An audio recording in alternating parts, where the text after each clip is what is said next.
My brothers and sisters in Christ, today's first reading is the subject of one of the most famous icons in the history of Christian devotion.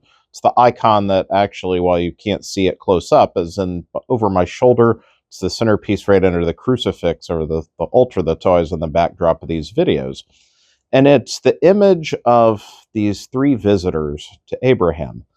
Three men that are believed to be angels, and by many Christian writers have always been seen as a type, if you will, for the Holy Trinity itself. That is to say that within the same line, the same verse, we hear that the Lord appears to Abraham, but when Abraham looks up, he sees three men, and they come to sit with him. He prepares a meal with them, and this kind of supernatural knowledge is given. And the Lord speaks interchangeably. Now, in the Old Testament, this often happens with angelic, these messengers that come, as the angel appears, and then it says God speaks to a person. So this is your tip-off that these three men are actually angels. But the fact that there are three is seen as an image of God himself, the Holy Trinity visiting Abraham. So it's a fascinating ancient image. But more importantly, the visit that happens today concerns the question from Thursday that we talked about, as God had promised to make of Abraham a great nation, but Sarah grew restless, doubted that this could be done through her, and so had Abraham have relations with her maidservant. So by Hagar, he has a son named Ishmael, and this ends up being a great calamity on the household. And so God had kind of properly chastised at this point, and now he comes with this message again that Sarah will bear a son within the year. And Sarah laughs. Excuse me. Sarah laughs because at this point she's almost 100 years old, and so she believes this is not physically possible, rationally possible in any way. And God points out to her, did you just laugh at what I said? And she, of course, is scared and says no. And he says, yes, you did laugh. And so there's still an imperfection of faith here. We can hold this up in contrast to the image from today's gospel, which is one of the strongest images of faith, and it comes from an unexpected source.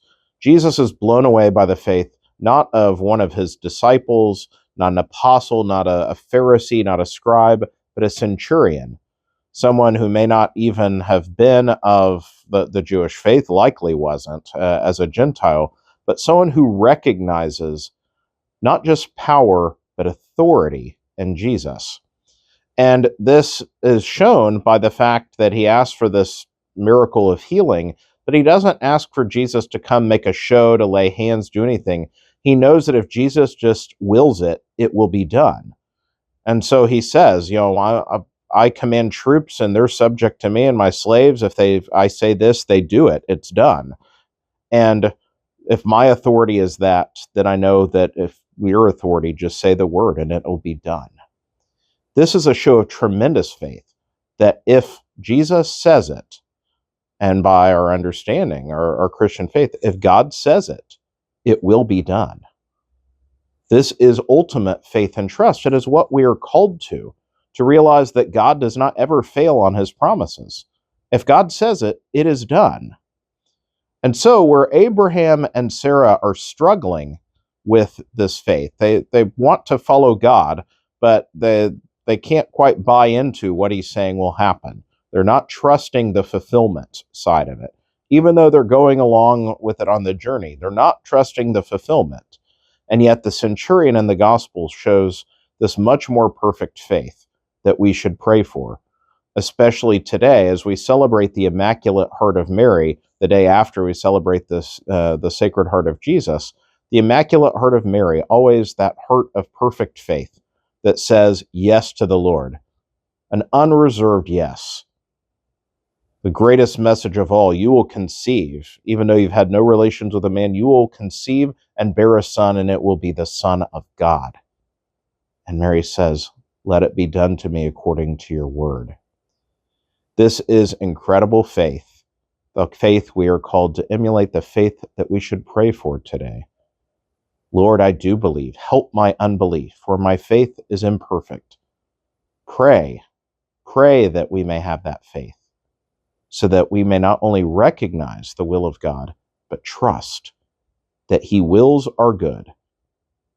He wills the good for you and I, and what God promises, He always fulfills. May we put our trust in Him and not get in the way and try to take control for ourselves. May God bless you all.